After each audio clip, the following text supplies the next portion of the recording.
Russia is striking Ukrainian cities with growing aggression. They are not just launching missiles and drones, but they are publishing articles on RIA Novosti calling for the killing of every last Ukrainian. Russia is no longer aiming at energy infrastructure. It is systematically targeting residential buildings in front of the whole world to keep Ukrainians under pressure. And yet Ukraine still hasn't seen any Russian frozen assets, and Russia pay for its crimes. Since 2022, hundreds of billions of dollars in Russian assets have been frozen in Western jurisdictions. That money could only be used to protect Ukraine's skies or to rebuild destroyed homes, hospitals, churches. So let's take a closer look. Why hasn't this happened yet? Joining me from the UK is Timothy Ash, economist and associate fellow at Chatham House, Russia and Eurasia program. Mr. Ash, it's a pleasure to have you here in studio of Channel 24. My pleasure.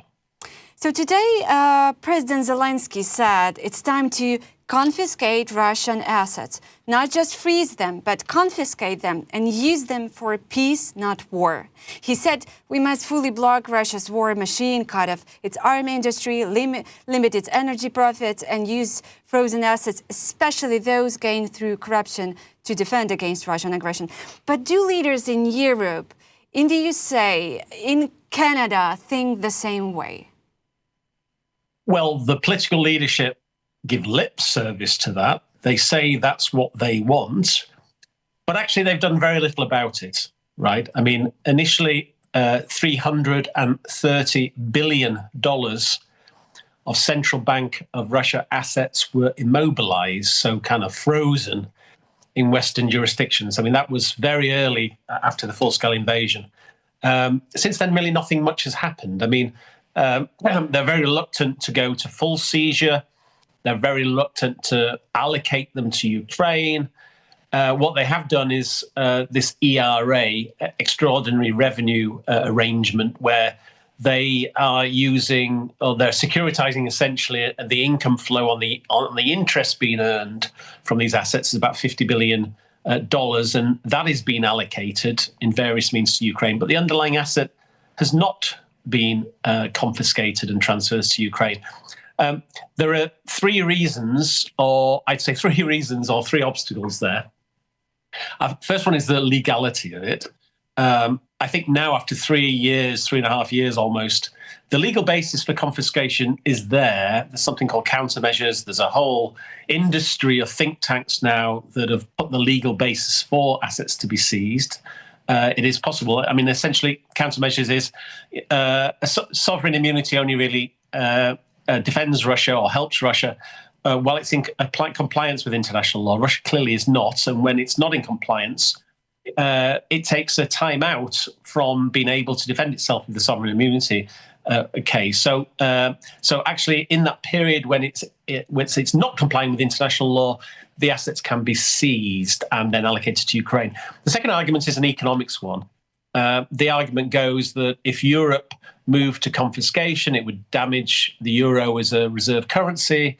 You'd see possible retaliation by Russia against Western assets in Russia's jurisdiction.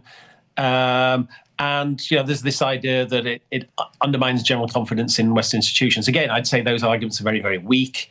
There's been no evidence on move to immobilization that other central banks, say the Saudis or the Chinese, are moving assets out of Western jurisdictions.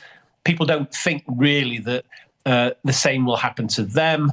There's actually no alternative. If you're China that has trillions of foreign exchange reserves, you can't really put it anywhere. There are no other liquid global markets apart from G7 currencies. So we haven't seen it happen. There are no alternatives, and they won't do it. So it's kind of scaremongering, I think, by institutions like the ECB who just really don't want to do it. That's essentially it. And I think that's the third reason why it hasn't happened: political inertia. I think at the top, we have these summits. There's the Ukraine Recovery Summits. There's G7 summits. Everyone says, "Come out, it's a good idea," and they say to their bureaucrats, the central bankers and the people in the treasuries, go away and think of ways to make it happen. But these institutions are by nature uber conservative. They don't want to do things outside the box. And national security is not their number one priority, right? So they think of lots of different reasons why they shouldn't do it. And I think the number one reason they should do it is if we don't do it, Ukraine is at risk of being underfinanced, underarmed, and might lose the war. And actually, that's the biggest risk, say, to the euro as a reserve currency. If we don't fund Ukraine properly, it's at risk of losing the war. What does that mean for the euro project? I think it's a terminal blow to the European single currency and in its reserve currency status. So, I mean, they're the reasons it hasn't happened. Frankly, we're not much further than we were 3.5 years ago. And actually, it's a fundamental lack of political leadership. Essentially, Prime Minister Starmer, Macron, Merz, the German Chancellor, Meloni, they just need to say to their bureaucrats, get this done, do this. Where there's political will, laws can be changed, things can happen. We saw that during COVID. It can happen now, but we're lacking leadership is the reality. You know, that's very interesting because Ukraine's national bank believes that, well, that's what they stated, most legal barriers have been already overcome and that the risks to the global financial system are minimal, according to what they say. So from my perspective, this delay is only a, purely political question. No, absolutely. I mean, there hasn't been, there is not a reasonable justification to not do this, right? And again, the counter-argument, the counterfactual is what happens if Ukraine loses? What are the consequences of that because we don't fund? And I would argue, I mean, one of the problems I have with not using immobilized Russian assets, I mean, if you think about it, for 3.5 years, the West has been funding Ukraine through Western taxpayer money. Well, we've had Russian taxpayer money in our jurisdiction. Now, that the consequence of using Western taxpayer money has been that populist politicians in Europe and in the US have been able to argue, why are our taxpayer money being used to support Ukraine? I mean, the Trump populist agenda, one of the key themes of the MAGA movement is, why are we paying for the war in Ukraine? Well, if 3.5 years ago, the $330 billion of immobilized Russian assets had been seized and given to Ukraine, Western taxpayers wouldn't be used to fund Ukraine. Russian taxpayer money would have been used to fund Ukraine's defense. And actually, probably, if Ukraine had got the funds very early after the full-scale invasion, they would be buying their own equipment and they would probably have won the war already. So, our leaders... Do we actually need Russia's consent to use its frozen assets? No, absolutely not. I mean, there's precedent before. If you remember, Saddam Hussein invaded Iraq. Saddam Hussein invaded Kuwait. Iraqi central bank assets were used to fund Kuwait's recovery and reconstruction. I don't think Saddam Hussein was asked about that particularly. I mean, Russia is in violation of international law. He's causing damages to Ukraine. He's causing damage to Western interests. We have, I think we make our own laws. These assets are in our jurisdiction. We can enact laws. Actually, the existing laws are sufficient in my mind. I mean, again, this countermeasures argument, we can do it. It's in our interest. It's in our national security. Sorry. It's in our national security interest to do this. Yeah, you were talking about countermeasures from Russia. What countermeasures they could do towards Europe and other countries? Well, look, I mean, the argument is that Russia will retaliate by seizing Western assets in Russian jurisdiction, right? I would argue that Putin is already doing that anyway. In what way? In what way? Well, already Western business in Russia has been forced out.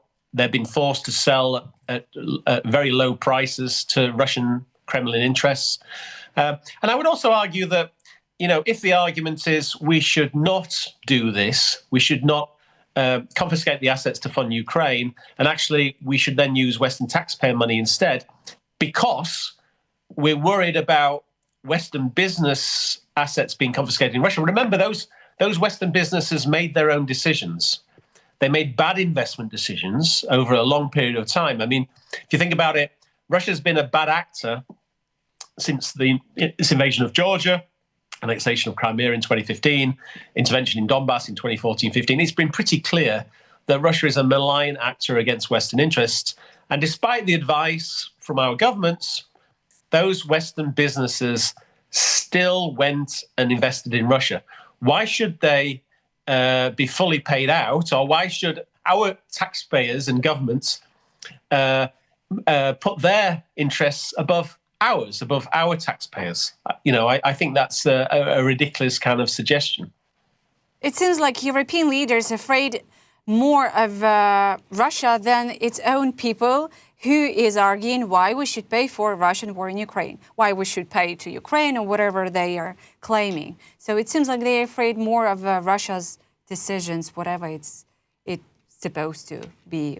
Well, it is a sad indictment of our political class in the West that we think it's okay to spend our taxpayer money, my taxpayer money, because we don't want to spend Russia's taxpayers' money that sits in cash, in bank accounts, in Brussels, in Paris, in London.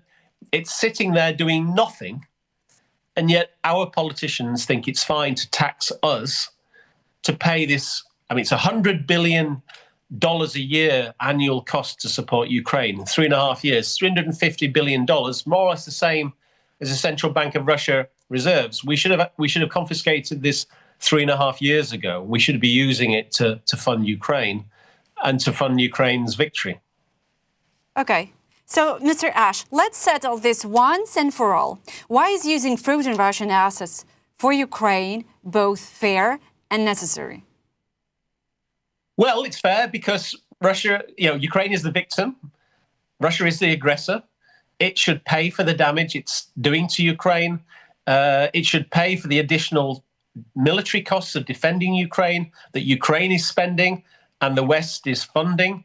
And I think by doing that, maybe if Russia thought that it would have to pay the price, the cost of the damage it's doing to Ukraine, maybe it'd be less willing to send missiles into Ukraine to damage Ukraine because it knows ultimately it will have to pay reparations. And I think seizing immobilized Russian assets sends a very strong signal at the outset that Russia will have to pay the price of invading Ukraine. And remember, 330 billion is just the tip of the iceberg. Probably the total cost of recovery and reconstruction of Ukraine is probably $1 trillion now.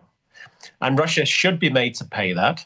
And, even if we use the 330 billion to fund Ukraine's defense now, Ukraine should, and I think will ultimately seek additional reparations from Russia for the additional losses imposed on it by Russia. As I said, the $1 trillion. But the 330 billion of central bank of Russia assets, I think is really, really important to underpin Ukraine's defense. Ukraine shouldn't have to beg for resources from Europe or the US. If it had the 330 billion, it could go to Donald Trump and say, we want to sign a long-term arms purchase agreement with you. Will you sell us $100 billion a year of military equipment for the next 3 years? Because we want to defend ourselves and Europe and you and the West in general against Russian aggression. I don't think Donald Trump would say no to that. In fact, I think it's interesting in recent weeks with the Europeans suggesting that they'll write big checks to buy US equipment. Trump has clearly shown he would be willing to sell weapons to the highest bidder, basically, or highest purchaser, which would in this case be Ukraine. Yeah. Speaking about the good signals to the world, the Supreme Court of the United Kingdom rejected the appeal of Russian billionaire and oil tycoon Yevgen Shvidler recently, just a few days ago, against the sanctions imposed on him over Russia's full-scale invasion of Ukraine. What signal this gives to the world also?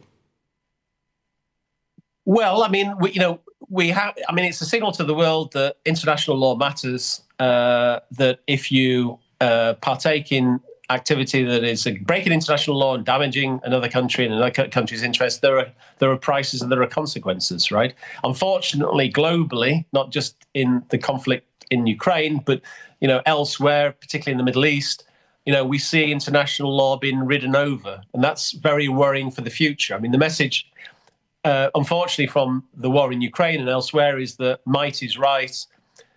Big countries, big powers can do what they want. Smaller countries don't really matter. And I think that's a very dangerous world, right? And I think ensuring that Russia pays a price for what it's done in Ukraine and ensuring Ukraine is sufficiently funded to defend itself, I think is really important, right? I mean, that's a really important message to ensure that large countries, don't expand their borders and invade other countries. Yeah, and you started to speak about Donald Trump, and from starting August 1st, from tomorrow, Trump plans to impose 25% tariffs on India. And if it doesn't stop buying Russian oil and Russian weapons, and also probably on China. But China won't stop trading with Russia. They already said that, unless those tariffs are enforced. If Trump imposes 100% tariffs on China, and Beijing responds with mirrored tariffs, can Washington sustain such a standoff? Look, I mean, Trump has said a lot of things. He's not done very much so far to support Ukraine, frankly. He's not done very much in terms of actual sanctioning Russia. He's not done that much in terms of providing additional military support to Ukraine. Let's see what happens. Recently his rhetoric seems to have changed. I mean, the 100% tariff idea, would I think be a massive disruption to the Russian economy, right? Countries like India will stop completely importing Russian energy and commodities, so that will be a terminal blow to Russia's budget and its balance of payments. But also it would have a significant impact on global markets, right? I mean, Russia provides about 9% of global oil export. So you would imagine that would put significant upward pressure on international oil prices, which is possibly why I think it's unlikely Trump will do it. But, we'll find out in the next few days whether, Trump is bluffing or not. Well, I can assume he is. But, okay, and from different resources, Bloomberg saying that the economy of Russia is not collapsing, but it's not stable anymore. What is your take on that? After more than 3 years of a full-scale invasion, how we can see the Russian economy? Is it far away from collapsing? Well, look, the one person who knew he was going to invade Ukraine was Putin, right? He planned for this invasion, I would say, way back to 2014, right? He saw Western sanctions initially after the annexation of Crimea. And what he did was he built buffers. He built Russia's foreign exchange reserves to $630 billion just before the invasion. He deleveraged the economy. He reduced vulnerabilities, right? Because he was going to invade. He expected Western sanctions and he wanted the Russian economy to be durable. Secondly, I'd say Western sanctions have been too weak, too late, too well telegraphed. Russia's had lots of time to figure out ways to get around them. So, we've been too soft. So, the fact that Russia's been able to survive for 3.5 years is not a huge surprise. We could have done a lot more to hurt Russia, to reduce Russia's ability to wage war in Ukraine. I mean, in the end, it goes back to the same conversation we had about frozen Russian assets. Essentially, there's been a lack of leadership from Western politicians. Sanctions, they're not a silver bullet. They are complicated.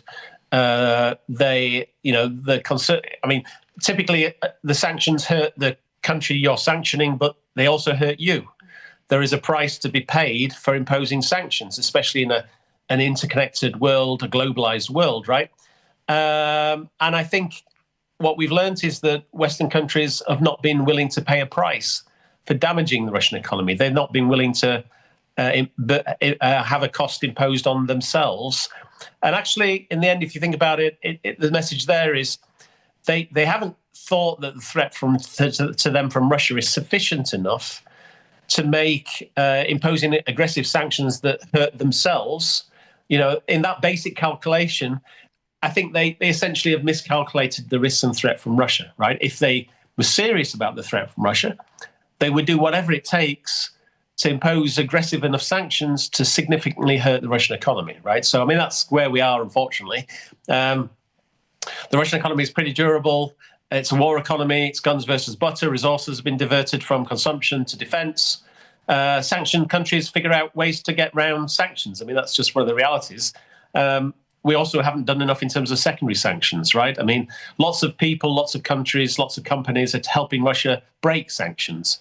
We should have made sure that it's absolutely crystal clear. The message is, if you help Russia break sanctions, you will have a penalty imposed on you, either jail terms or significant financial penalties. Not really any of that's happened. No one's gone to jail for helping Russia break sanctions.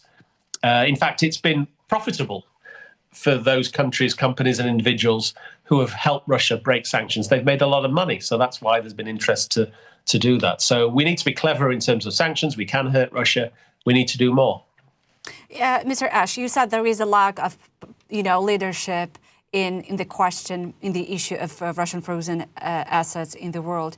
Who, from your perspective, potentially could be that person or country who will take that leadership on them? Well, it just takes one of the G7 countries. I mean, in reality, most of the immobilized Russian assets are in the European Union, right? 180 billion are in Belgium, significant amounts are in France. Yes. I think about 50, 60 billion in France, about 20, 30 in the UK, about the same in the US. I mean, ideally, it would be the European Union. In total. Okay. But I think if the Biden administration or the Trump administration had just said, you need to do this to Europe, Europe would do it, right? So, I think it needs one of the G7 countries to show some leadership, take the lead, show it can be done. And I think if they do that, I think others will follow. But, the US has significant leverage. So I think the US could have done it a long time ago. Biden administration should have done it before it left office. It dithered. It wanted the Europeans to make the decision. It wanted to keep Western unity. I mean, I think what we've learned, again, from the sanctions regime is, by trying to maintain that Western unity, you end up with very slow decision-making. You end up with sanctions by the highest common denominator. What ends up happening is you have a very weak policy response. Yes, Mr. Ash, you're absolutely right. I read more and more from experts and economists that sanctions doesn't work and they do not hurt Russia. If they were imposed, I've heard the idea, if they were imposed like 10 or 20 years ago, they would potentially have another impact on Russia, but not now. And I was thinking, do wars really end through economic pressure? Or as history often shows, do they end because one side becomes too weak on the battlefield? Well, initially, I think Western sanctions were imposed on Russia because of the annexation of Crimea. The West wanted to send a signal to Russia, don't do this, get out of Crimea, get out of Donbass. After the full-scale invasion, again, it was retreat, pull out of Ukraine. I think now, for Europe in particular, I think there's a realization that sanctions are important to weaken the Russian economy long-term, because ultimately we are at war with Russia. And, we need to make sure that the Russian war machine, the military-industrial complex, is not able to regenerate itself. And sanctions help that, undoubtedly. Sanctions help weaken the Russian economy. They need to be maintained in place and tightened so that, in this battle of military-industrial complexes, Europe wins and Russia doesn't win, right? So you're right. I mean, in the end, victories in long wars are about resource mobilization and allocation, right? Why did the Allies beat Nazi Germany in the Second World War? Because of the involvement of the US and its vast economic might, right? In this case, again, Russia is a relatively small economy, $2 trillion. Europe is 15 times larger. It should be able to beat Russia economically and then militarily, but we're not clever. We're not using the resources fully at our disposal, using those immobilized Russian assets, but also in rolling out much more aggressive sanctions on Russia will weaken Russia and weakens Russia's military machine. Yeah, absolutely. War is always about money. It's always about resources. For how long, for how many years do you think Russia is capable to continue this aggressive war against Ukraine? Look, I mean, yes, it can continue, for years ahead. For years. Yeah. But there are risks for Putin. You know, we saw the Prigozhin affair. No one expected that. The longer the war goes on, the more casualties, the more economic consequences. Putin, you know, can not be assured that there would not be something internally, you know, an internal coup against him. I'm not saying it's inevitable, it's going to happen next week, but it's a risk factor for him. And, you know, his decision is also dependent on what we do. You know, if we, the West, the Trump administration, decide to massively increase arms supplies to Ukraine, to put them in a position where they're better able to defend themselves, perhaps go on the offensive, and we impose sanctions that significantly weaken the Russian economy, that changes Putin's decision set and probably makes him more willing to come to the negotiating table. I do think that whoever won the US election last year, Putin did want to negotiate at that point in time. It's just unfortunate, I think, that the Trump administration seems to have missed an opportunity. You know, they showed weakness in response to Putin. They should have shown strength. Putin now thinks he gets everything from a long war, whereas I think maybe 6 months ago, I think the calculation was a little bit different. I think he could see advantage in negotiating some kind of settlement. Mr. Ash, could you please describe how the ideal sanctions would look like to stop Russia from this war in Ukraine? So easy ones.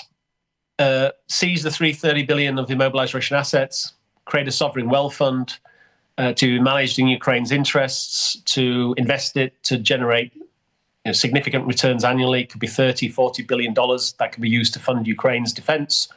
That's the first thing. Secondly, I would increase secondary sanctions. I would impose significant financial penalty on companies, individuals, and countries that help Russia break sanctions, tighten up the existing sanctions regime we have.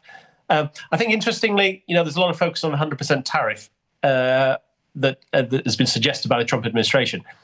I think it's unrealistic, frankly, because, as I said, it's likely to significantly impact global energy prices, which means it's less likely to happen.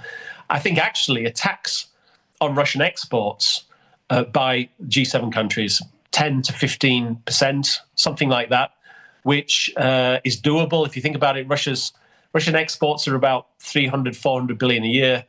10, 15% tax on that would, again, generate really significant monetary flows. It would also take money out of Russia's exchequer.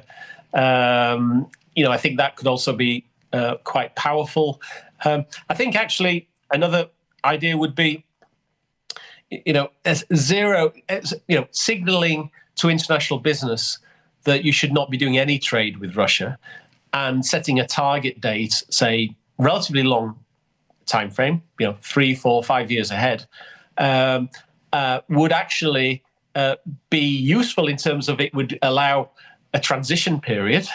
I would say zero trade with Russia unless you get licenses. So it would force international. The default is you can't do business unless you get a specific license. You have to justify why you need to trade with Russia.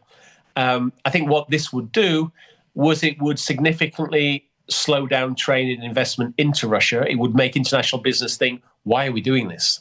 Why do we need to trade with Russia? And I think that would have, again, a long-term drain and impact on the Russian economy. I wish the world could do that long time ago, at least 3 years ago. Mr. Ash, I really appreciate for your time, for giving such a, sharp and concrete answers to my questions. And I hope to see you again in our studio. My pleasure. Great to speak to you. Thank you so much.